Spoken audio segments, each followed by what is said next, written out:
Assalamualaikum teman-teman.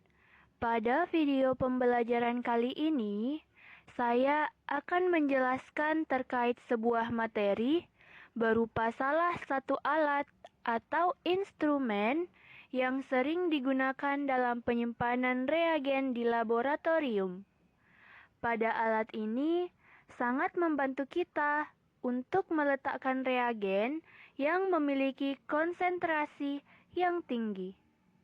Alat yang akan saya jelaskan adalah lemari asam.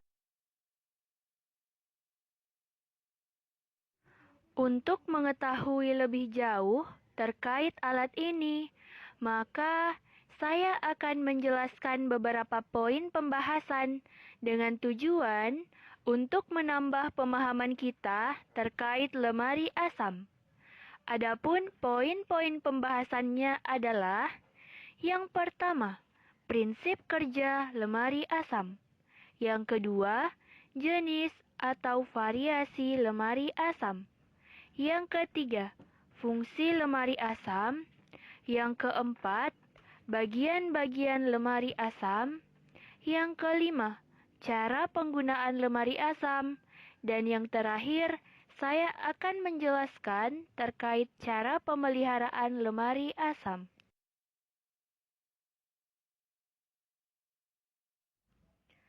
Prinsip kerja lemari asam. Lemari asam merupakan salah satu alat laboratorium khusus untuk tempat penyimpanan reagen-reagen kimia yang mudah menguap, berbahaya, dan beracun. Bahan-bahan ini tidak bisa disatukan dengan sembarang bahan atau reagen yang ada di laboratorium. Adanya tempat khusus bagi reagen kimia ini untuk mencegah terjadinya kemungkinan kecelakaan kerja pada tenaga kesehatan. Lemari asam memiliki prinsip aliran udara pada lemari asam harus berfungsi dengan baik, seperti ketika proses praktikum untuk mengambil reagen kimia yang memiliki konsentrasi pekat, maka dapat diambil di lemari asam, sehingga pada bagian depan lemari asam bisa dibuka dan udara bisa terhirup ke dalam lemari asam. Untuk mengatasi masuknya udara tersebut, maka pada bagian belakang lemari asam memiliki ventilator untuk mengeluarkan udara yang berasal dari laboratorium dan langsung diteruskan keluar filter penyaring.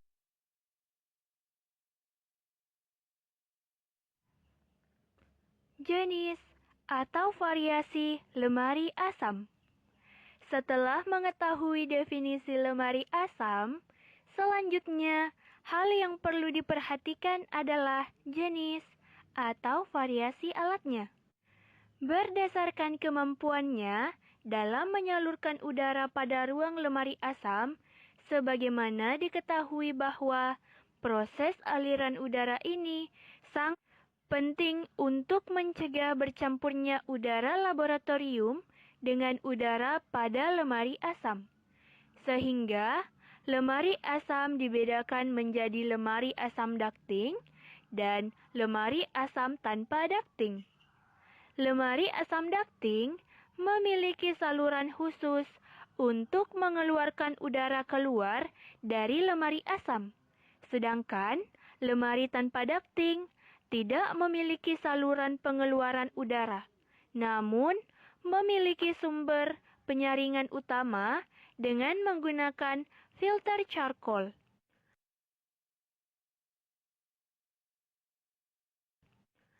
Fungsi lemari asam. Selanjutnya, fungsi dari lemari asam yaitu secara umum berfungsi untuk menyimpan reagen kimia yang berpotensi membahayakan para tenaga laboratorium apabila disimpan atau bercampur dengan udara luar. Sehingga lemari asam sangat berperan penting untuk menjaga kestabilan dari reagen-reagen yang berkonsentrasi tinggi dan yang berpeluang menciptakan kecelakaan kerja. Namun, secara khusus, karena lemari asam memiliki dua jenis berdasarkan saluran udaranya, maka fungsinya menjadi yang pertama, lemari asam ducting. Berfungsi menyimpan reagen kimia dengan menjaga kondisi ruangan lemari asam tetap stabil dengan cara ketika udara masuk ke dalam lemari asam, maka langsung dikeluarkan melalui saluran pengeluaran udara khusus menuju ke luar lab atau penampungan khusus. Kelebihan dari jenis lemari asam ini adalah mengurangi kemungkinan para pekerja terpapar uapan reagen ketika proses pemipatan reagen dilakukan, dan kemungkinan kecelakaan kerja yang akan terjadi sangat kecil. Yang kedua, lemari asam tanpa ducting memiliki fungsi yang sama dengan lemari asam ducting dalam hal penyimpanan reagen yang berkonsentrasi tinggi. Namun, alat ini tidak memiliki saluran udara dan hanya memiliki penyaringan atau filter tertentu berupa charcoal. Dan penyaringan ini harus tetap dipantau fungsinya dalam menampung uap yang tidak dikeluarkan secara langsung. Keuntungan jenis ini adalah tidak mencemari atmosfer yang ada pada luar laboratorium.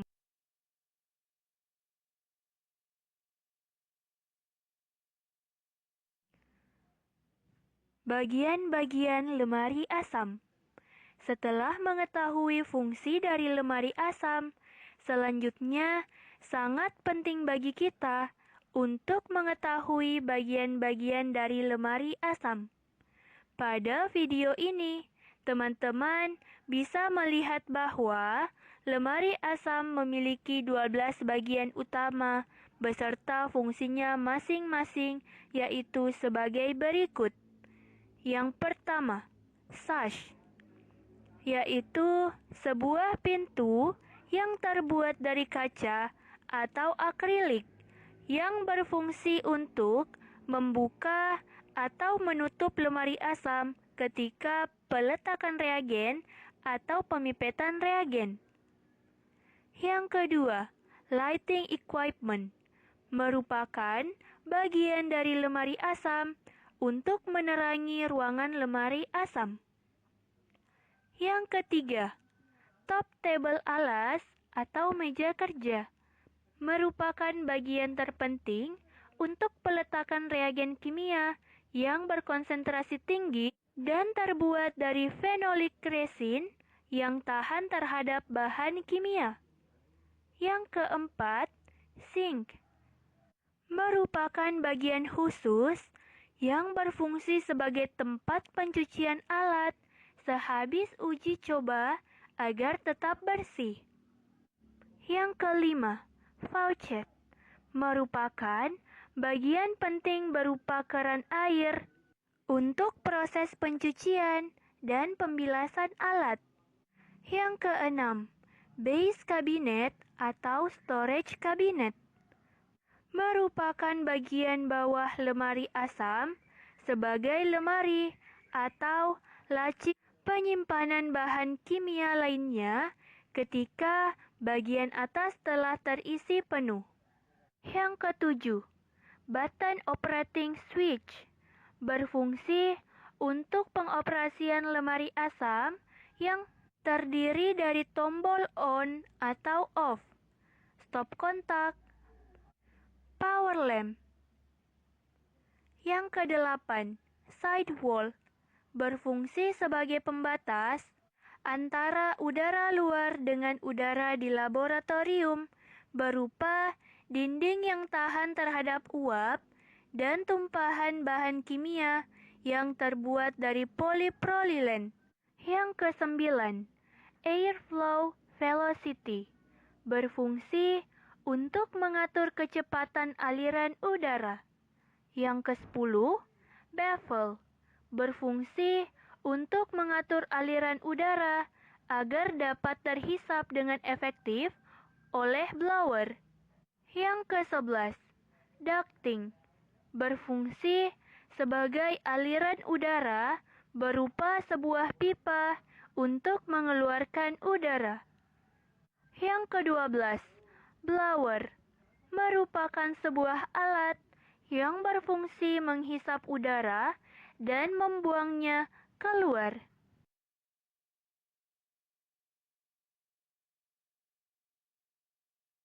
Lemari asam. Selanjutnya, setelah kita mengetahui definisi, prinsip, fungsi, variasi, dan bagian-bagian alat, selanjutnya untuk pemipetan menggunakan alat ini, maka ada beberapa langkah yang harus dilakukan. Pertama-tama, praktikan yang akan melakukan pemipetan harus menggunakan APD yang lengkap berupa masker dan sarung tangan yang tidak terbuat dari bahan yang mudah meleleh dan tentunya jas laboratorium. Kedua, lemari asam disambungkan ke arus listrik. Kemudian, menyalakan blower dan lampu lemari asam. Lalu, menaikkan pintu lemari asam ketika akan melakukan pemipetan. Posisi pintu lemari asam tidak melewati area wajah praktikan atau tenaga laboratorium. Setelah proses pemipetan telah selesai dilakukan, selanjutnya menutup kembali pintu lemari asam. Setelah proses pemipetan selesai, maka blower dan lampu dimatikan dan mencabut aliran listrik.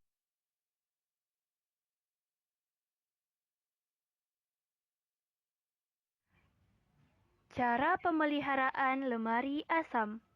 Terakhir, untuk menjaga lemari asam tetap berfungsi dengan baik, maka beberapa cara yang dapat kita lakukan, yaitu dengan mengikuti SOP penggunaan alat, seperti melepas arus listrik setelah penggunaan lemari asam pada pemipetan sejumlah larutan pekat tertentu.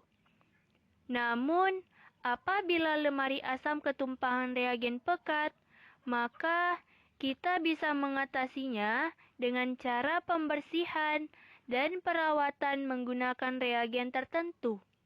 Contoh, pada kasus jika terdapat tumpahan reagen yang bersifat asam, maka digunakan reagen yang bersifat basah untuk menetralisir area agar tidak terjadi reaksi yang berkelanjutan. Begitupun sebaliknya, jika terdapat tumpahan reagen yang bersifat basah, maka digunakan reagen yang bersifat asam untuk menetralisirnya. Setelah itu, larutkan dengan air dan bersihkan menggunakan kain lap.